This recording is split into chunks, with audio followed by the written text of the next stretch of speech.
my character's not part of the film history element of this movie. So for me, a lot of it was just like seeing it for the first time as an audience member. I took my kid to the screening. We had a private screening because I'm in the movie.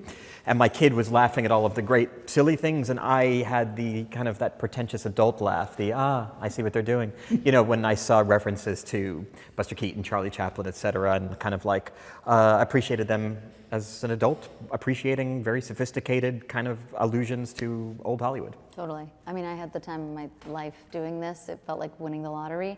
But I honestly didn't, as it is sometimes when you do these movies, I didn't know a ton about what it would be about or what it would look like. So getting to experience it for the first time a couple weeks ago when I too was at a private screening because I'm in the film. I don't have children. Yeah. But I did dress up. Right. I did dress up as a Minion alongside my friends who also dressed up as Minions. And the people at Universal didn't want to let us in because I don't think that they thought we were invited, but we were. And I was so in awe of what they created and put together. Of course, this is just hundreds and hundreds of amazing artists who have carefully crafted every single moment and character and image and joke, and to be like a tiny part of it, and just to get to see what they do was extraordinary. I hope we make it to Halloween, is what we're hoping. Is that people dress like us at Halloween. That's why we do it. That's why we're in this. We're in it for the costumes. Yeah. I think when you take a role, the assumption is people will dress like you. The hope. Yeah. That's my first sort of thing I talk to my agents about. Of course. Is this something people outfit? Could dress up as one day? You know, I like our storyline is so great. Especially because like, you know, I'm an actor and I do a lot of, you know, big, violent, silly movies. But my wife is like an activist. And so anytime I can go home to her and say like, no, this one is about a suffragette that I fall in love with. She's like, okay, continue. You can go. You can go. I thought that they were just brilliantly written and just, yeah, a great couple. Great pair.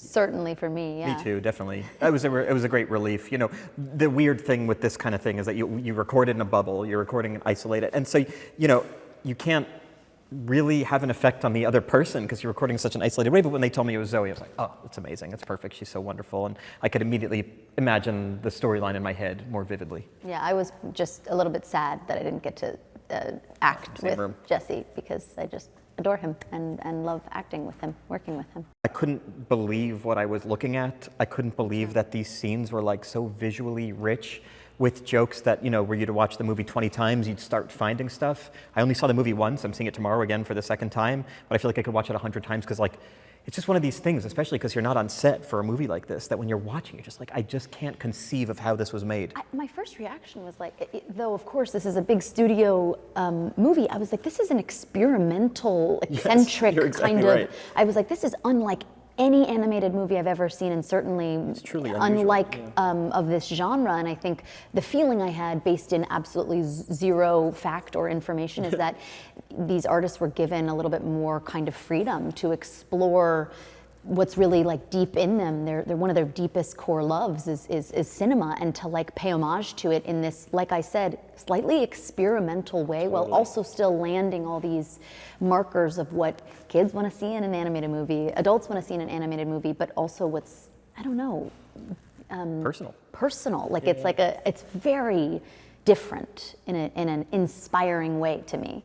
But you know, it's also fun just being here with these guys because we didn't know each other until this happened. I mean, now we get to hang in real life, which was a lot of fun. But you know, it's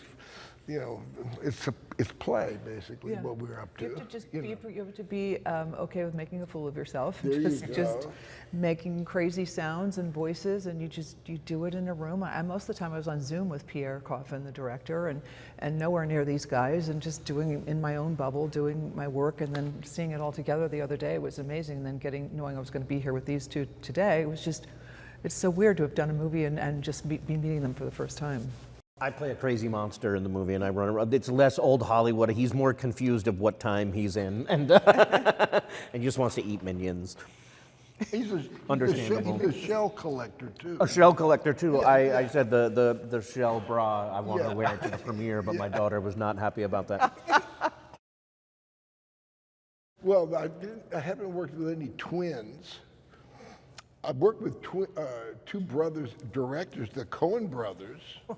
Now they're quite different, you know. And look at the beautiful work they make. The pudding that pops out of their oven, my God, very different, you know. But I love the fact that, you know, being different is not a bad thing, you know, and we need our differences. It's just if the world could be like we make movies, you know, wouldn't that be great? All these, you know, you make movies and everybody's got different political thoughts, different philosophies. None of that matters. We're all about making something beautiful, something that we can say, look, isn't that cool what we did? I wasn't expecting to cry during this interview. It's beautiful. Huh? It's just beautiful. It's true. It's beautiful.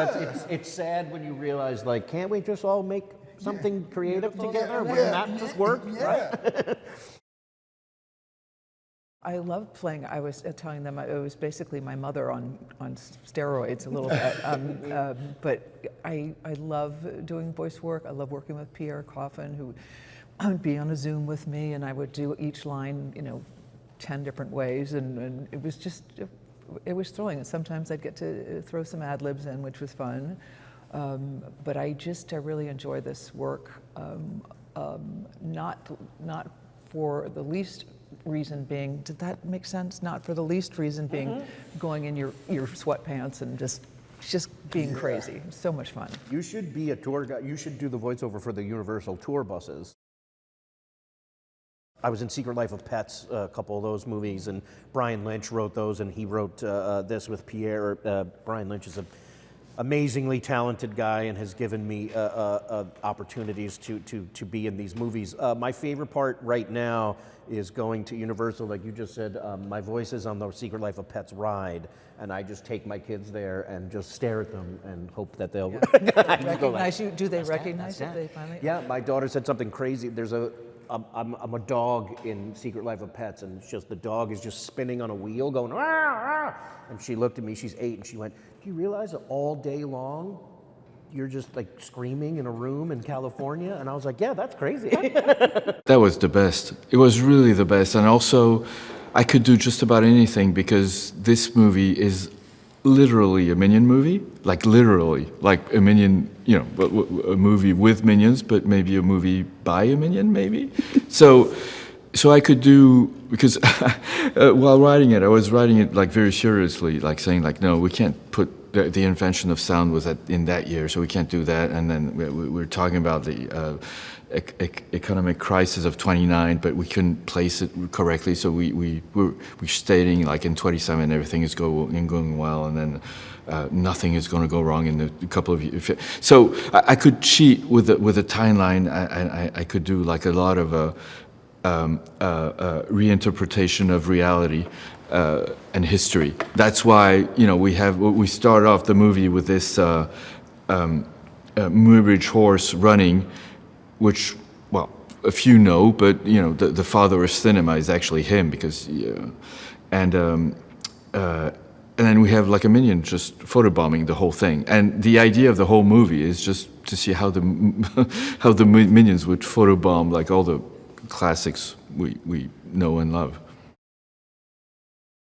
He was a filmmaker because we're talking about movies and stuff, but he could have been like a musician, a sculptor, a writer. It's all about it's about like a character who has a passion for something, for an art form, and you could apply that to any art form, actually. Like a guy with a passion has a friend, but he's eaten by this passion, and so the friendship with his friend sort of gets broken. But then there's a certain realization at some point, and then they go back together and save the Earth and the universe in the end. That's always our plan with Minions movie.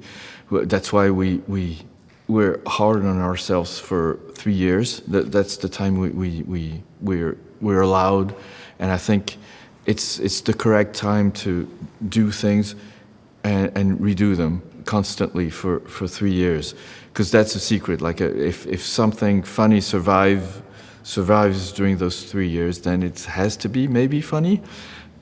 So that's our process. It's constantly rewriting stuff and see and also preview it just to see if my Minionese is understandable and if the gags are actually funny.